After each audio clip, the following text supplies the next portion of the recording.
இது குழித்தர பேருந்து நிறுத்தும் இடத்திலுள்ள கோலம் சாலை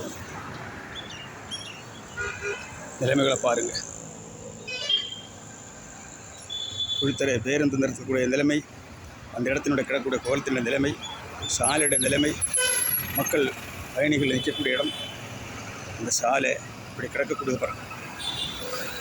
இது மதிப்புக்குரியதான மாவட்ட ஆட்சித்தலைவர், மதிப்புக்குரியதான நெடுசாலை ஒரு அதிகாரிகள் கவனம் செலுத்தி சாலையை போடுவதற்கு நீங்கள் நடவடிக்கை எடுக்க வேண்டும். 6ஆம் தேதி ஸ்கூல் திறக்கிறது, காலை பள்ளிக்கூடம் திறக்கிறது, பிள்ளைகளுக்கு போக்குவரத்துக்கு வேண்டும். வீடோட சாலைகளுக்கு பராமரித்து அதில் தரமான சாலை போட கேட்டு வெற்றி முடிக்கிறேன். நன்றி, வணக்கம். மோகன்குமார், தமிழ்நாடு முன்னேற்றக் கழக நிறுவனத் தலைவர்.